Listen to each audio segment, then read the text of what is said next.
Të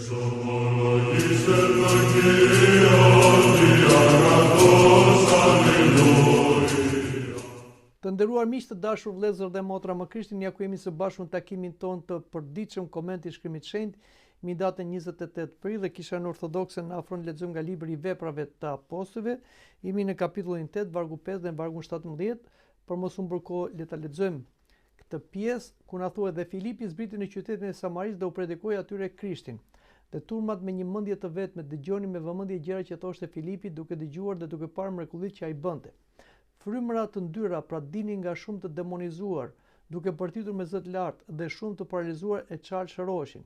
Dhe në atë qytet u bë gëzim i madh. Prej kohësh në atë qytet ishte një njeri që quhej Simon, i cili merrej me magji dhe bënte të çuditeshin njerëzit e Samarisë, gjoja se kur ishte njeri i madh. Dhe gjithë nga më i madhi tek më i vogli ja vinin veshit duke thënë, ky është fuqia e madhe e Perëndisë.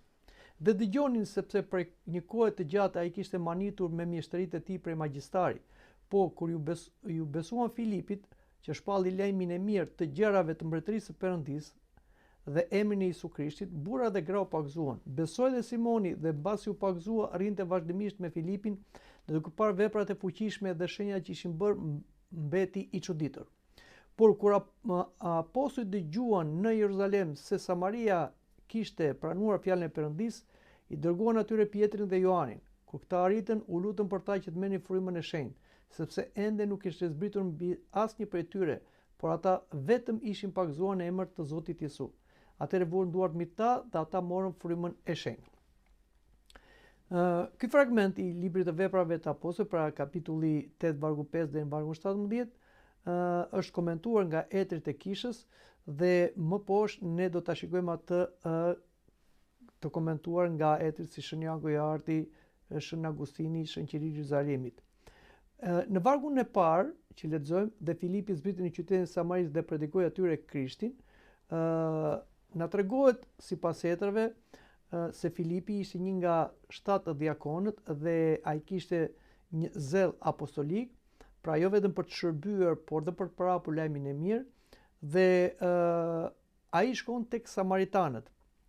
Mesazhi i ungjillit nuk ishte i kufizuar vetëm për Jeruzalemin, por sipas urdhit të Zotit duhet parapuri në Samari dhe në të gjithë botën. Kjo është detyra që ka dhe Kisha Apostolike sot, që mesazhin e ungjillit mos ta mbajë të kufizuar në një kishë lokale, por kisha lokale duhet ta përhapë atë edhe në rrethina dhe të gjithë të kenë mundësi ta dëgjojnë lajmin e mirë. Dhe për këtë duhen njerëz të zëdhshëm, siç ishte dhe apostulli dhe diakoni Filip. Në vargun 6 na thuhet dhe turma me një mendje të vetme dëgjonin me vëmendje gjërat që thoshte Filipi, duke dëgjuar dhe duke parë mrekullitë që ai bënte. Turma dëgjonin me vëmendje. Sipas Shën Jago i Artit, uniteti i turmës vjen sepse e vërteta bashkon. Mrekullitë nuk janë një qëllim në vetvete, por ndihmojnë që njerëzit t'u hapet zemra. Kur e vërteta pranohet, ajo është unitet. Kështu pra, edhe kur ne dëgjojmë për mesazhin e Krishtit dhe kur mesazhi i Krishtit pranohet nga të tjerët, ata paqtohen me njëri tjetrin, nuk ka më konflikte dhe armiqësi. Prandaj është shumë e rëndësishme që mesazhi i Krishtit të thuhet edhe tek turmat, të cilat mund të kenë në fillim mendime të ndryshme, por kur ato njësohen pastaj me besimin në Krishtin, siç thash, atëherë e vërteta pranohet nga të gjithë dhe sjell unitet dhe paqe mes njerëzve. Në vargun 7 lexojmë frymra të ndyra pra dinin nga shumë të demonizuar, duke përtitur me zë të lartë dhe shumë të paralizuar e të çarçëroheshin. Pra, frymra të ndyra dilnin për shkak të lutjes që bënte Shën Filipi.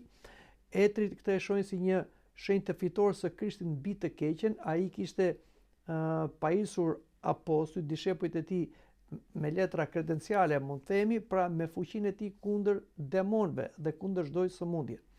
Pra, fjala e Zotit nuk është vetëm për shërimin shpirtëror dhe si them dhe fizik, por edhe për largimin e demonëve. Demonët e kanë shumë si them problem fjalën e Zotit, sepse fjala e Zotit i largon ata, i djeg ata, prandaj dhe demonët nuk e dëgjojnë fjalën e Zotit. Kjo është arsyeja që kisha jep rëndësi shumë madhe fjalës së Zotit, por edhe neve duhet të kemi dëshirë që çdo ditë ta lexojmë fjalën e Zotit dhe ta jetojmë fjalën e Zotit, sepse fjala e Zotit sjell edhe shërimin e shpirtit edhe të trupit dhe largon të drejtat e demonëve.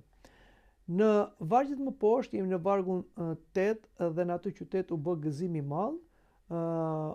Shën Agustini tregon se prania e Perëndis është gëzim për njerëzit, atje pra ku shkonin apostujt dhe pranoheshin, gjërat ndryshonin, njerëzit paqtoheshin, qytetarizohej jeta. Pra kjo bëj jo thjesht nga filozofia, por nga hiri. Pra aty ku ka të vërtet, aty është dhe Perëndia, dhe ku është Perëndia është edhe paqja dhe çdo mirësi e Perëndis. Pra, besimi i vërtet sjell gëzim dhe largon frikën dhe konfliktin dhe kundërshtimin që është midis turmës. Dhe në vargun na thuhet prej kohësh në atë qytet ishte njëri që quhej Simon, i cili merrej me magji dhe bënte të çuditeshin njerëzit e Samarisë, gjëja sikur ishte njëri i madh. Tashmë na tregohet për një personazh i cili ishte pjesë e të keqes, Simon Magjistari. Etrit e shenjtë paraqesin Simon Magjistarin si shembull të mashtrimit dhe të krenarisë shpirtërore, sepse ai shërbente djallit që ra nga krenaria. Dhe Magjistari Simon, si gjithë magjistarët, kërkojnë lavdi për veten e vet, prandaj dhe kërkojnë në bashkëpunim me djallin, që kështu ata të fitojnë simpatinë e turmës. Por ai që kërkon lavdi personale, patjetër shkon në mashtrimin e demonëve dhe në bashkëpunim me demonët, si shkoi edhe Simon Magjistari. Dhe në vargun 10 na thuhet dhe të gjithë nga më i malli tek më i vogli ja vinin veshin duke thënë: "Ky është fuqia e madhe e Perëndisë." Sipas Shën Irineut, këtu shihet se sa lehtë njerëzit mashtrohen ku nuk e njohin të vërtetën e Perëndisë. Pra nuk ka dallim shpirtëror, njerëzit mund ta ngatrojnë të keqen me të mirën. Prandaj është shumë e rëndësishme katekizimi që duhet i bësh njerëzve, dhe kjo është dhe misioni që ka kisha, gjithmonë përsëri dhe përsëri katekizon duke thënë të vërtetën, ashtu si tha dhe Krishti, mësoni të vërtetën dhe e vërteta do liroj. E vërteta nuk është relative, e vërteta është absolute. E vërteta është e mishëruar në personin Jezu Krishtin, në fjalët e tij, është në veprat e tij që vazhdon ta veprojë edhe kisha apostolike. Prandaj, ku njerëzit mësojnë të vërtetën, dallojnë dhe gënjeshtën e djallit dhe të shërbëtorëve të djallit, ku para se të dinin të vërtetën edhe mund t'i pranonin këta si shërbëtorë të Perëndisë, po që në të vërtetë janë shërbëtorë të djallit dhe të keqes, janë mashtrues të mashtruar, ose siç ka një figurë tjetër ungjillore ose biblike, uqër të veshur me lëkura delesh. Dhe flasim më poshtë, jemi në vargun 11, dhe dëgjonin sepse për një kohë të gjatë ai kishte manitur me mjeshtrit e tij prej Magjistari.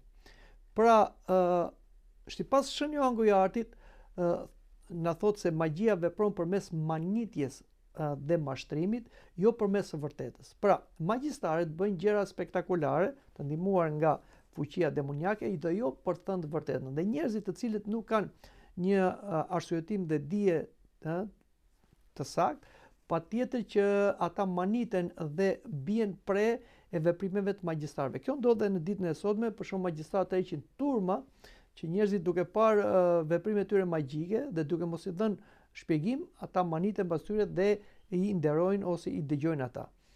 Jo çdo gjë që manitesh nga Perëndia. Perëndia nuk interesohet të manit njerëzit.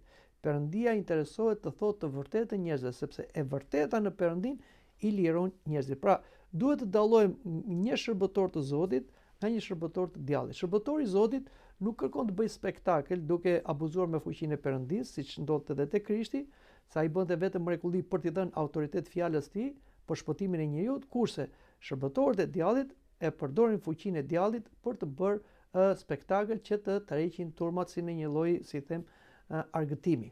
Dhe në vargun 12 na thuhet, por kur i besuan Filipit, që shpalli lajmin e mirë të gjërave të mbretërisë së Perëndisë dhe emrin e Jezu Krishtit, burra dhe gra u pagëzuan. Ja ku na shikohet ndryshimi. Pra, njerëzit që besonin të Simon Magjistari maniteshin, por nuk kishin një ndryshim të jetës tyre, kurse ata që i besuan Filipit dhe veprave që bënte Filipi në Krishtin, u pagzuan. Kjo tregon ndryshimin, si thon dhe etrit e kishës, nga mashtrimi në të vërtetën, nga iluzioni në Krishtin. Pra, e vërteta e pozicionon njeriu dhe njeriu jo vetëm duhet pozicionohet, po duhet bashkohet me vërtetën që është në Krishtin, siç thotë dhe apostulli Pavli sa u pagzua me Krishtin u veshëm, aleluja. Atëherë njeriu kur pagzohet dhe shlirohet nga gënjeshtra, dhe kjo është arsyeja që para pagzimit në kishën apostolike dhe kishën tonë ortodokse bëhen aforkizmat ose aforizmat, largimi i demonëve dhe i frymës mashtruese, atëherë njeriu pastrohet, ndriçohet, shenjtërohet dhe bashkohet me Krishtin dhe mbushet me shpirtin e të vërtetës. Atëherë ai është imun ndaj gënjeshtrës dhe gënjeshtarëve ose shërbëtorëve të djallit, magjistar, fallxhor, eretik, e çdo mund të jetë. Dhe vazhdojmë dhe lexojmë poshtë vargu 13, besoi dhe Simoni dhe mbasi u pagzua rinte vazhdimisht me Filipin dhe duke parë veprat e fuqishme dhe shenjat që ishin bërë, mbeti i çuditur. Tashmë shikojmë edhe në një ndryshim të Simon Magjistari. Shën Agustini shpjegon se ky besim ishte i jashtëm. Pra, besoi dhe Simon Magjistari, ai admiroi fuqinë, por nuk u pendua për ato çfarë kishte bërë. Pra, ai ishte interesuar më shumë për një fuqi mbi natyrore dhe jo për të vërtetën në Krishtin. Kjo është arsyeja që do të shikojmë që Simon Magjistari nuk do ndryshoi nga pozicioni i tij, edhe pse bëri një pagzim formal. Besimi, por dhe pagzimi pa ndryshim e zemrës nuk është i plot dhe nuk është efikas, sepse ka dhe njerëz të cilët pagzohen për forcë traditës ose për të bërë qefin dikush ose edhe për një besim sipërfaqësor dhe ose për interesa, por ata menjëherë humbin pagzimin sepse kanë zemrën e tyre të mbyllur. Se hiri nuk mbretëron në zemrat e tyre dhe kështu që bëjnë mëkate më të mëdha se para pagzimit dhe e mohojnë pagzimin, siç do ndodhte edhe me Simon Magjistarin. Por lexojmë edhe në vargjet më poshtë, në vargun 14 na thuhet, por kur apostujt dëgjuan në Jeruzalem se Samaria kishte pranuar fjalën e Perëndis, i dërguan atyre Pietrin dhe Joanin. Pra, apostujt Pietri dhe Joani dërgohen nga grupi i apostujve në Samari. Këtu tregon interesin dhe unitetin e kishës apostolike. Apostujt vepronin së bashku, pra nuk ishte njëri që vepronte siç mendojnë heretikët, për shembull apostulli Petro vendoste çfarë deshte ai, por brenda një këshilli, një koncili, më themi, një sinodi apostolik, ata vendosin për problemet që kishte kisha, dhe kjo u bë pastaj edhe metoda se si kisha qeveris gjithmonë me anë të sinodit, ku kemi të parin midis barabartëve që është kryepeshkopi, episkopi, dhe asnjëherë nuk kemi një mendim ose një veprim të veçuar, por një frym të përbashkët kolegjiale. Shënqërili thekson unitetin e kishës, pra në këtë rast ku apostujt vepronin së bashku, si jo individualista, dhe ata dërguan Shën Pietrin dhe Joanin, të cilën ishin shtylla të kishës. I dërguan në Samari sepse aty kishte ndodhur një ndryshim i madh. Pra Samaria, e cila ishte një përzierje judaike dhe pagane, ajo tashmë ishte shenjtëruar, pra flasim për ata që u pagzuan dhe kishin pranuar Krishtin, por nuk ishte e përmbushur ajo çfarë kishte bërë apostulli Filipi, se apostulli Filipi që djakon dhe ai kishte drejtën e pagzimit, siç e ka edhe një laik në kishën tonë ortodokse, por nuk e kishte të drejtën për të dërguar Shpirtin e Shenjtë që kishin vetëm apostujt. Prandaj dërgohet apostulli Pietri dhe Joani që ata të ju jepnin Shpirtin e Shenjtë, pra të përmbushnin pagzimin. Siç kemi edhe në kishën tonë ortodokse, kemi misterin e pagzimit, që është pastrim, dëqim dhe shenjtërim, dhe mjerosjen, që është zbritja e Shpirtit Shenjtë, pra është vullosja, përmbushja e pagzimit. Dhe lexojmë në vargun 15, kur këta rritën u lutën për ta që të merrnin frymën e shenjtë. Pra, etri theksojnë rëndësinë e lutjes që kishin apostujt që të merrej hiri i Shpirtit Shenjtë. Kjo është shumë e rëndësishme.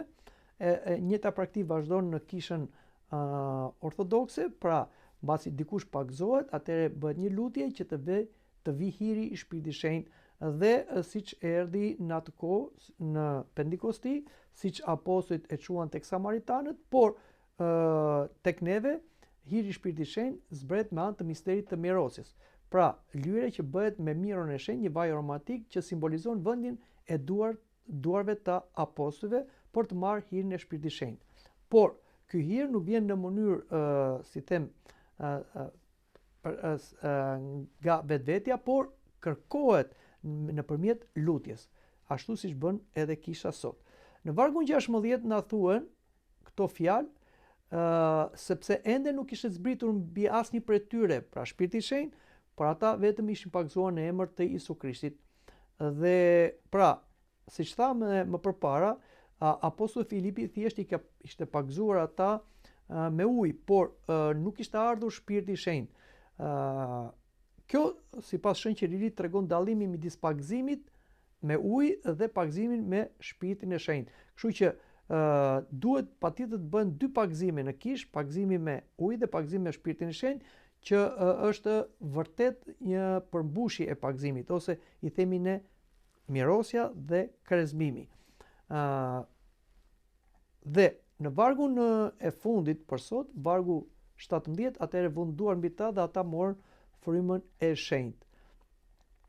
Apostujt vun duart mbi të gjithë të pagzuarit dhe këtu etrit shikojnë këtë veprim si themel të traditës apostolike të transmetimit të hirit. Pra Zoti ja u dha apostujve dhe apostujt ja u dhan antarëve të kishës. Si tha Krishti kur u ngjall për së vdekur, merrni Shpirtin e Shenjtë. Kështu që dhe apostujt e morën këtë dhe veprimi i vënies së duarit tregonte se ky hir i Shpirtit të Shenjtë po kalonte nga apostujt tek të tjerët. Njëjtë gjë bën kisha.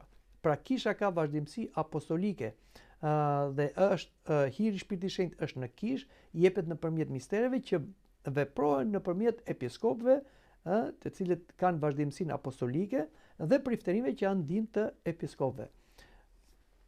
Dhe kështu përfundon edhe si them komenti i kësaj pjese, që ka një rëndësi shumë të veçantë dhe për ta përmbledhur, Ungjilli është për të gjithë, pra nuk është vetëm për një grup njerëzish, siç vajti edhe Filipi përtej rrethinave të Judes, ai shkoi në Samari. E vërteta në Krishtin sjell unitet dhe paqe, por duhet të kemi dallim shpirtëror midis të vërtetës dhe të gënjeshtërës, pra të shërbëtorëve të Zotit dhe shërbëtorëve të djallit. I Zotit ishte Filipi, i djallit ishte Simon Magjistari, dhe jeta në kish dhe fryma e shenjtë janë thelbësore për shpëtimin. Pra, asgjë nuk bëhet në kish pa Shpirtin e Shenjtë. Kështu është edhe vazhdimësia apostolike në kish, kur kisha vepron të njëjtin gjë që bën dhe apostujt, pra pagëzon dhe krezmon. Dhe kjo e përmbush pagëzimin dhe jep fuqi të pagëzuarit që të bëhet një Krisht dhe të ecin në rrugën e Krishtit. Të dashur miq dhe vëllezër dhe motra më Krishtin, mendoj që këtu ta mbyllim edhe komentin për sot, për takuar në ditën tjetër ose në pjesën tjetër. Deri atëherë mirupafshim, Krishti u ngjall.